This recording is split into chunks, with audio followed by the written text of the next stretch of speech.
जय हिंद, नमस्कार दोस्तों। स्वागत है आप सभी का हमारे YouTube चैनल मैक्स स्टडी में। आज के इस वीडियो में रेलवे ग्रुप डी से संबंधित प्रीवियस ईयर के क्वेश्चन को देखेंगे, जो दोस्तों पिछले 10 सालों में बार बार पूछे जा रहे हैं। तो आज के इस वीडियो को पूरा देखिएगा। चलिए वीडियो को स्टार्ट करते हैं। देखिए, पहला प्रश्न है, भारतीय संविधान सभा की पहली बैठक कब हुई थी? तो दोस्तों देखिए, भारतीय संविधान सभा की पहली बैठक जो है 9 दिसंबर 1946 में हुई थी। ऑप्शन नंबर ए 9 दिसंबर 1946 में जो है हुई थी, याद रखिएगा। चलिए दोस्तों, अगला प्रश्न देखिए। अगला प्रश्न है, भारतीय संविधान को बनाने में कितना समय लगा था? दोस्तों ये क्वेश्चन बहुत इंपॉर्टेंट है और बहुत ही आसान भी, क्योंकि शुरू से ही हमें पढ़ाया जाता है कि भारतीय संविधान को बनाने में 2 वर्ष 11 माह 18 दिन लगे थे। ऑप्शन नंबर का ए आपका बिल्कुल राइट आंसर हो जाएगा। चलिए दोस्तों देखिए, अगला प्रश्न है, संविधान सभा के अस्थायी अध्यक्ष कौन थे? तो दोस्तों देखिए, संविधान सभा के अस्थायी अध्यक्ष जो थे वह हो जाएंगे ऑप्शन नंबर के बी सच्चिदानंद सिन्हा। दोस्तों सच्चिदानंद सिन्हा जो है संविधान सभा के अस्थायी अध्यक्ष थे। दोस्तों ध्यान दीजिएगा, यहाँ पर अस्थायी अध्यक्ष थे डॉक्टर सच्चिदानंद सिन्हा, और जो दोस्तों अस्थायी अध्यक्ष थे वो थे डॉक्टर राजेंद्र प्रसाद, याद रखिएगा। चलिए अगले प्रश्न की ओर बढ़ते हैं। अगला प्रश्न है, संविधान सभा के अस्थायी अध्यक्ष कौन थे? दोस्तों देखिए, क्वेश्चन भी आ गया, और संविधान सभा के अस्थायी अध्यक्ष कौन थे? तो दोस्तों देखिए, संविधान सभा के अस्थायी अध्यक्ष मैंने आपको पहले बताया था, वह थे doctor Rajendra Prasad. Option number का सी राइट आंसर हो जाएंगे। चलिए दोस्तों देखिए, अगला प्रश्न, भारतीय संविधान कब अंगीकृत किया गया था?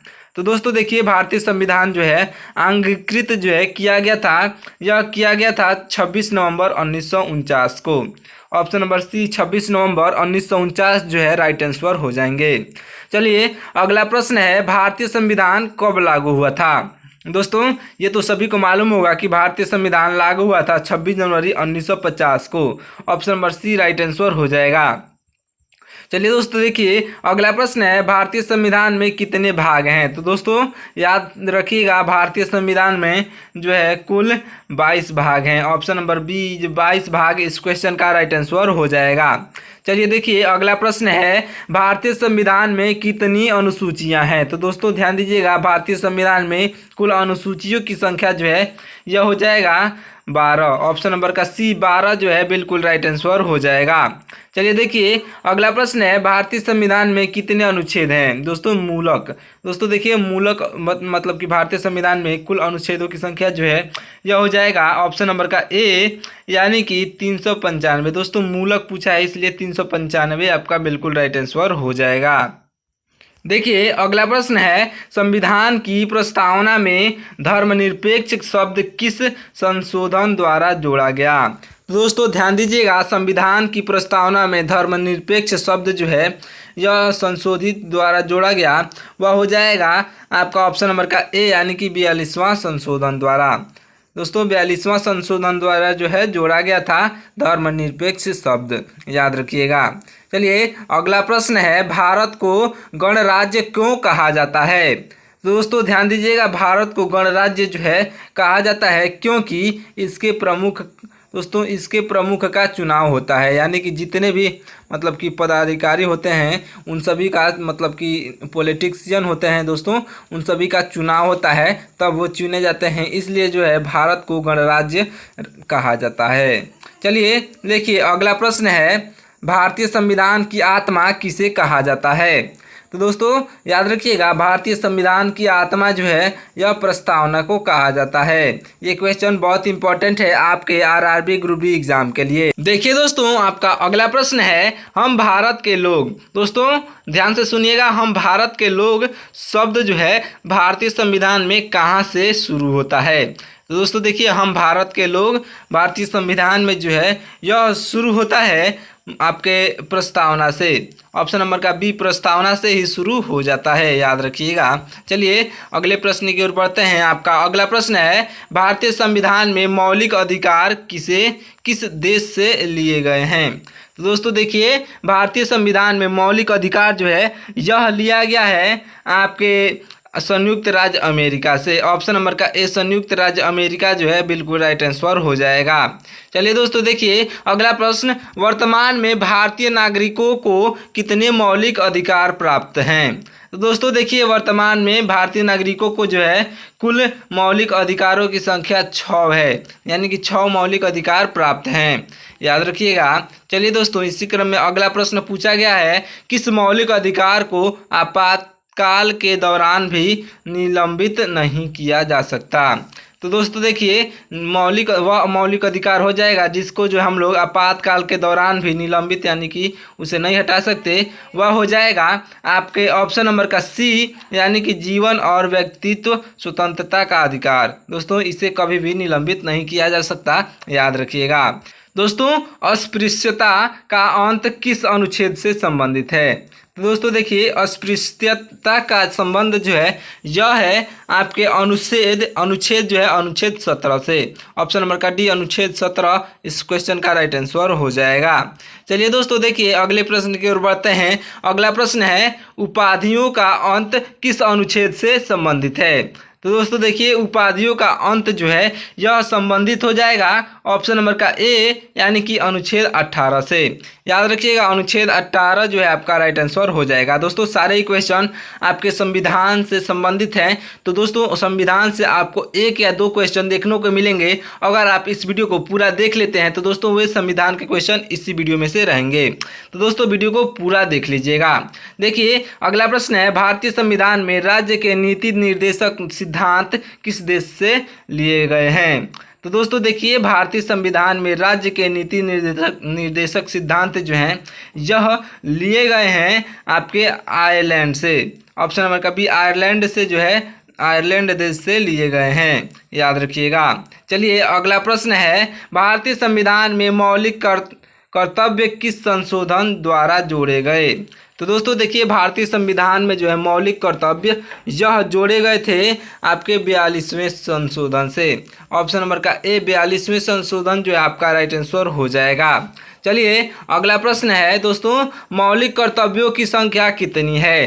तो दोस्तों ध्यान दीजिएगा मौलिक कर्तव्यों की संख्या जो है यह कुल 11 है। Option number B right answer हो जाएगा। देखिए दोस्तों अगला प्रश्न है, भारत के राष्ट्रपति का कार्यकाल कितने वर्ष का होता है? तो दोस्तों याद रखिएगा भारत के राष्ट्रपति का कार्यकाल जो है यह होता है 5 वर्षों का। ऑप्शन नंबर का बी जो है 5 वर्ष राइट आंसर हो जाएगा। चलिए अगला प्रश्न है दोस्तों, देखिए भारत के राष्ट्रपति को शपथ कौन दिलाता है? तो दोस्तों याद रखिएगा भारत के राष्ट्रपति को शपथ जो है दिलाते हैं भारत के मुख्य न्यायाधीश। ऑप्शन नंबर का सी भारत के मुख्य न्यायाधीश जो है बिल्कुल राइट आंसर हो जाएंगे। अगला प्रश्न दिया गया था, राष्ट्रपति अपना त्याग पत्र किसे सौंपता है?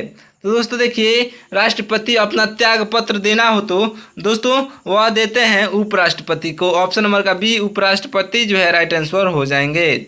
चलिए दोस्तों देखिए इसी क्रम में अगला प्रश्न, भारत के उपराष्ट्रपति का कार्यकाल कितने वर्ष का होता है? दोस्तों भारत के उपराष्ट्रपति का कार्यकाल जो है यह भी 5 वर्षों का होता है, यानी कि ऑप्शन नंबर का बी राइट आंसर हो जाएगा। चलिए आपका अगला प्रश्न है, भारत का प्रधानमंत्री बनने के लिए न्यूनतम आयु कितनी होनी चाहिए? तो दोस्तों ध्यान से सुनिएगा, जो है भारत की प्रधानमंत्री बनने के लिए कम से कम आपकी आयु जो है 25 वर्ष की होनी चाहिए। ऑप्शन नंबर का बी 25 वर्ष जो है बिल्कुल राइट आंसर हो जाएगा। देखिए दोस्तों अगला प्रश्न, संसद के कितने सदन होते हैं? दोस्तों देखिए संसद के जो है कुल सदनों की संख्या यह होती है आपके 2 सदनों की संख्या। दोस्तों संसद के वे 2 सदन कौन कौन से होते हैं आप कमेंट करके बताइएगा। अगर आपको नहीं मालूम होगा तो कमेंट करके पूछ भी सकते हैं। देखिए अगला प्रश्न है, संसद के उच्च सदन को क्या कहते हैं? तो दोस्तों याद रखिएगा संसद के उच्च सदन को जो है कहा जाता है राज्यसभा। दोस्तों संसद के उच्च सदन को राज्यसभा कहा जाता है, याद रखिएगा। चलिए आपका अगला प्रश्न है दोस्तों, अगला प्रश्न है संसद के निम्न सदन को क्या कहते हैं? दोस्तों देखिए संसद के निम्न सदन को दोस्तों संसद के निम्न सदन को जो है कहा जाता है, आपके संसद को निम्न सदन को कहा जाता है लोकसभा, और जो है उच्च सदन को जो है कहा जाता है राज्यसभा। याद रखिएगा, उच्च सभा को कहा जाता है राज्यसभा और निम्न सदन को कहा जाता है लोकसभा। दोस्तों एकदम अच्छे से याद रखिएगा। चलिए अगला प्रश्न पूछा गया था, लोकसभा के सदस्यों का कार्यकाल कितने वर्ष का होता है। दोस्तों याद रखिएगा, लोकसभा के सदस्यों की लोकसभा के सदस्यों का कार्यकाल जो है यह होता है आपके 5 वर्षों का। दोस्तों यह भी 5 ही वर्षों का होता है। ऑप्शन नंबर का बी राइट आंसर हो जाएगा। दोस्तों देखिए इसी क्रम में अगला प्रश्न है, राज्यसभा के सदस्यों का कार्यकाल कितने वर्ष का होता है। तो दोस्तों राज्यसभा के सदस्यों का कार्यकाल जो है यह कुल मिला के 6 वर्षों का होता है। ऑप्शन नंबर का सी 6 वर्ष का बिल्कुल राइट आंसर हो जाएगा। देखिए दोस्तों अगला प्रश्न पूछा गया था, लोकसभा के अधिकतम सदस्यों की संख्या कितनी हो सकती है। तो दोस्तों याद रखिएगा, लोकसभा के अधिकतम सदस्यों की संख्या जो है हो सकती है 552। ऑप्शन नंबर का सी 552 जो है राइट आंसर हो जाएगा। चलिए अगला प्रश्न पूछा गया था। दोस्तों ये सारे क्वेश्चन प्रीवियस ईयर क्वेश्चन पर आधारित हैं, ये सारे क्वेश्चन पूछे गए प्रश्न हैं। देखिए अगला प्रश्न था, राज्यसभा के अधिकतम सदस्यों की संख्या कितनी हो सकती है। तो दोस्तों राज्यसभा के अधिकतम सदस्यों की संख्या जो है यह हो सकती है आपके ऑप्शन नंबर का बी यानी कि 250। दोस्तों 250 हो सकती है। चलिए अगला प्रश्न पूछा गया है, धन विधेयक सबसे पहले किस सदन में पेश किया जा सकता है। तो दोस्तों याद रखिएगा, धन विधेयक जो है सबसे पहले प्रस्तुत किया जा सकता है यानी कि सदन में पेश किया जा सकता है। दोस्तों वह हो जाएगा लोकसभा में। ऑप्शन नंबर का ए लोकसभा सदन में जो है पेश किया जा सकता है, याद रखिएगा। चलिए अगला प्रश्न पूछा गया है, भारतीय संविधान के किस अनुच्छेद में दोस्तों वार्षिक वित्तीय विवरण यानी कि बजट का उल्लेख है। दोस्तों देखिए भारतीय संविधान के जो है अनुच्छेद, आपके भारतीय संविधान के अनुच्छेद जो है वह हो जाएगा आपका ऑप्शन नंबर बी यानी कि अनुच्छेद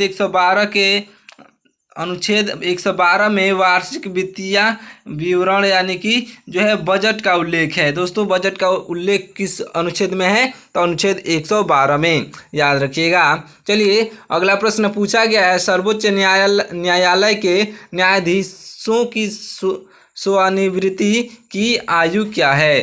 दोस्तों देखिए क्वेश्चन ध्यान से पढ़िएगा, सर्वोच्च न्यायालय के न्यायाधीशों की सेवानिवृत्ति की आयु क्या है। तो दोस्तों देखिए वह हो जाएगा आपका ऑप्शन नंबर का सी यानी कि 65 वर्ष। दोस्तों 65 वर्ष बिल्कुल राइट आंसर हो जाएगा। दोस्तों चलिए अगला प्रश्न पूछा गया है, उच्च न्यायालय के न्यायाधीशों की सेवानिवृत्ति की आयु क्या है। दोस्तों ये क्वेश्चन 2 बार पूछा गया है तो इसे हम हटा देते हैं। देखिए अगला प्रश्न, सॉरी दोस्तों ये 2 बार नहीं पूछा गया है, यहाँ पे सर्वोच्च न्यायालय था और दोस्तों यहाँ पे उच्च न्यायालय है। तो दोस्तों ध्यान से सुनिएगा, उच्च न्यायालय के न्यायाधीशों की सेवानिवृत्ति की आयु क्या है। तो दोस्तों यह आयु हो जाएगी आपके ऑप्शन नंबर का बी यानी कि 62 वर्ष का। दोस्तों याद रखिएगा, उच्च न्यायालय का 62 वर्ष का और दोस्तों सर्वोच्च न्यायालय का 65 वर्ष का, अच्छे से याद रखिएगा। चलिए अगला प्रश्न पूछा गया है, भारतीय संविधान का संरक्षक कौन है। तो दोस्तों याद रखिएगा, भारतीय संविधान का संरक्षण जो है यह हो जाएगा ऑप्शन नंबर का सी यानी कि सर्वोच्च न्यायालय। ऑप्शन नंबर का सी जो है बिल्कुल राइट आंसर हो जाएगा। चलिए दोस्तों अगला प्रश्न की ओर बढ़ते हैं। आपका अगला प्रश्न पूछा गया है, राज्यों के राज्यपाल की नियुक्ति कौन करता है। तो दोस्तों देखिए राज्यों के राज्यपाल की नियुक्ति जो है करने वाले व्यक्ति हो जाएंगे राष्ट्रपति। ऑप्शन नंबर का सी राष्ट्रपति जो है बिल्कुल राइट आंसर हो जाएंगे। चलिए दोस्तों देखिए आपका अगला प्रश्न है, मुख्यमंत्री की नियुक्ति कौन करता है। दोस्तों याद रखिएगा, जो मुख्यमंत्री की नियुक्ति करते हैं वह हो जाएंगे ऑप्शन नंबर का ए यानी कि राज्यपाल। ऑप्शन नंबर ए जो है राज्यपाल राइट आंसर हो जाएंगे। दोस्तों सारे क्वेश्चन बहुत इंपॉर्टेंट है, वीडियो को पूरा देखिएगा। और दोस्तों पीडीएफ चाहिए तो आप हमारे व्हाट्सएप चैनल को ज्वाइन कर लीजिएगा।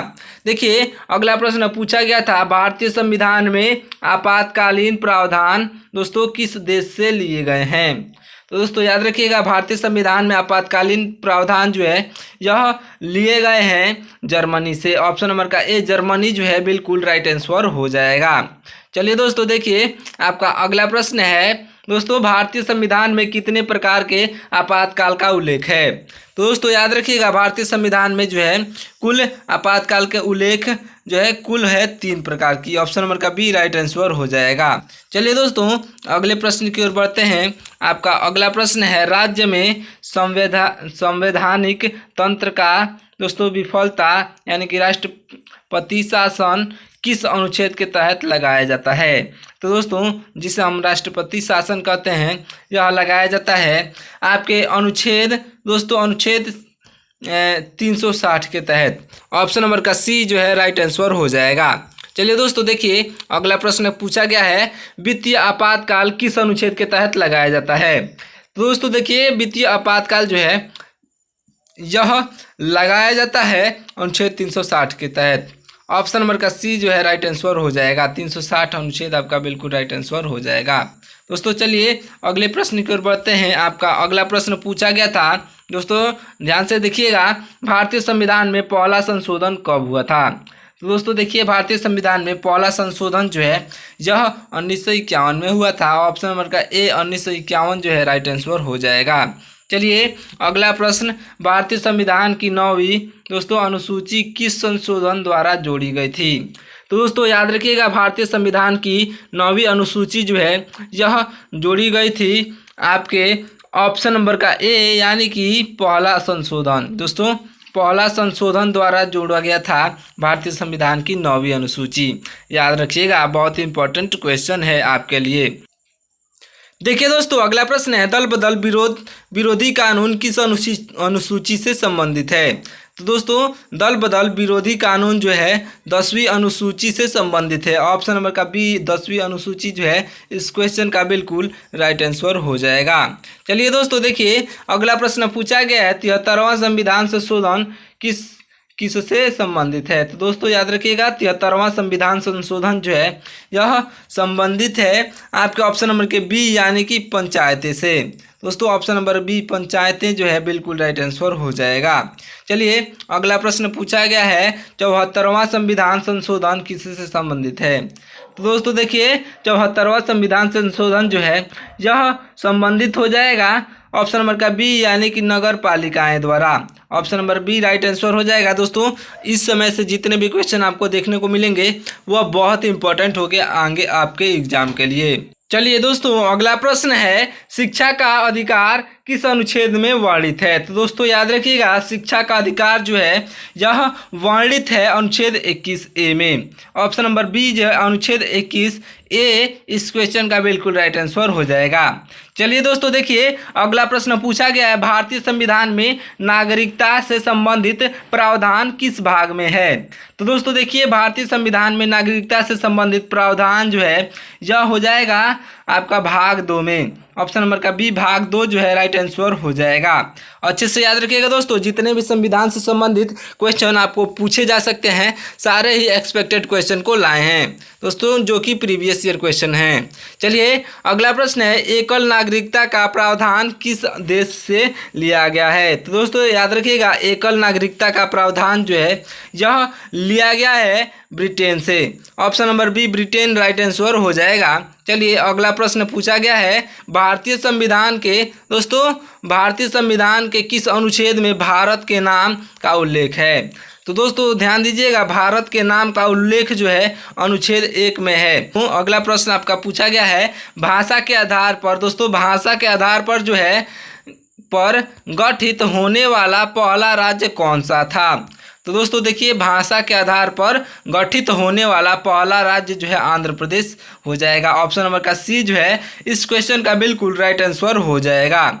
चलिए दोस्तों देखिए, आपका अगला प्रश्न पूछा गया था, संघ सूची में कितने विषय हैं। दोस्तों वर्तमान में जो है संघ सूची में कितने विषय हैं। तो दोस्तों वर्तमान में जो है संघ सूची में लगभग यानी कि 100 विषय हैं। ऑप्शन नंबर का डी 100 विषय जो है आपका राइट आंसर हो जाएगा। अच्छे से याद रखिएगा। चलिए अगला प्रश्न पूछा गया है, राज्य सूची में कितने विषय हैं वर्तमान में। दोस्तों देखिए, राज्य सूची में जो है कुल विषयों की संख्या जो है वर्तमान में यह हो जाएगा ऑप्शन नंबर का ए 61। ऑप्शन नंबर ए जो है राइट आंसर हो जाएगा 61। इस क्वेश्चन का राइट आंसर हो जाएगा। चलिए दोस्तों देखिए, आपका लास्ट प्रश्न है। दोस्तों लास्ट प्रश्न है, समवर्ती सूची में कितने विषय हैं। तो दोस्तों याद रखिएगा, वर्तमान में पूछा गया है समवर्ती सूची में कितने विषय हैं। दोस्तों ये लास्ट वाला क्वेश्चन जो है बहुत इंपॉर्टेंट है आपके एग्जाम के लिए। तो दोस्तों चलिए इस क्वेश्चन को अच्छे से सुनिएगा। देखिए, समवर्ती सूची में जो है कुल आपके 52 विषय हैं। ऑप्शन नंबर का डी 52 जो है राइट आंसर हो जाएगा। चलिए मिलते हैं किसी और वीडियो में।